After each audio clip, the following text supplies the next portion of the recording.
दोस्तों फाइनली आपका UPSC EPFO का पेपर जो है वो ओवर हो चुका है। और बात करें दोस्तों करंट अफेयर्स की, तो करंट अफेयर्स का paper moderate to difficult level का था। और यहाँ पे अगर हम बात करें दोस्तों तो मेजॉरिटी ऑफ क्वेश्चंस जो हमने देखे हैं वो 6 से 9 महीनों में देखे हैं। बट एक्सपेक्टेड लाइन पे टॉपिक्स थे, बिकॉज टॉपिक्स एक्सपेक्टेड थे कि वहां से सवाल आएगा जहां से सवाल पूछे गए हैं।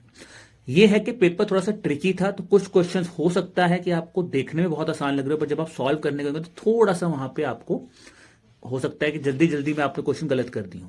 बात करते हैं दोस्तों यहाँ पे, तो करंट अफेयर्स के दो इंपॉर्टेंट कंपोनेंट्स हैं, एक है स्कीम्स और दूसरा है जनरल करंट अफेयर्स। स्कीम्स में दोस्तों यहाँ पे ट्रेडिशनल जैसे कि पेंशन ओरिएंटेड, अनएम्प्लॉयमेंट की बात करूं तो वहां से क्वेश्चन थोड़े से कम देखने को मिले हैं। इसके अलावा जो सवाल देखने को मिले हैं दोस्तों वो देखने को मिले हैं हमारे आपकी जो स्कीम्स न्यूज में थी और चांसेस थे। जैसे कि एग्जांपल देते हैं, स्प्री स्कीम ईएसआईसी ने लॉन्च की है, employment and incentive scheme EPFO की स्कीम है, पीएम मुद्रा स्कीम में अपडेट हुआ था, स्माइल स्कीम पे क्वेश्चन पूछा गया है, एक पोर्शन और निर्णय को मिलाकर तो 5 सवाल तो हमसे स्कीम पे पूछे गए हैं।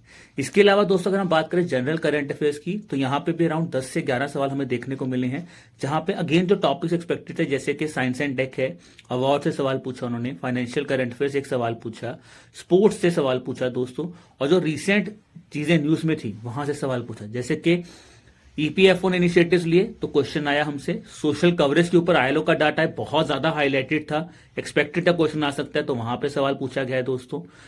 साइंस एंड टेक में यहाँ पे इन्होंने स्पेस एक्स पे एक सवाल पूछा था हमसे। स्पोर्ट्स का सवाल जो था वो आपसे फीफा वर्ल्ड कप जो है वहां पे पूछा गया है। तो इस तरह से हमसे सवाल पूछे गए हैं।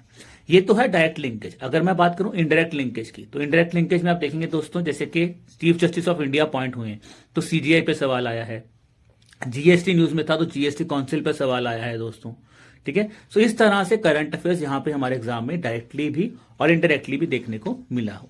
ठीक है, उम्मीद कर रहा हूं दोस्तों कि आपका एग्जाम अच्छा हुआ होगा। बाकी अगर आपका एग्जाम जैसा भी हो तो बहुत ज्यादा स्ट्रेस मत लीजिए, यहां से लर्निंग्स लीजिए जो कि आपके अपकमिंग एग्जामिनेशन में आपकी हेल्प कर सकते हैं। चलिए दोस्तों, तो ये था एक brief analysis of current affairs. So wish you all the best for the examination.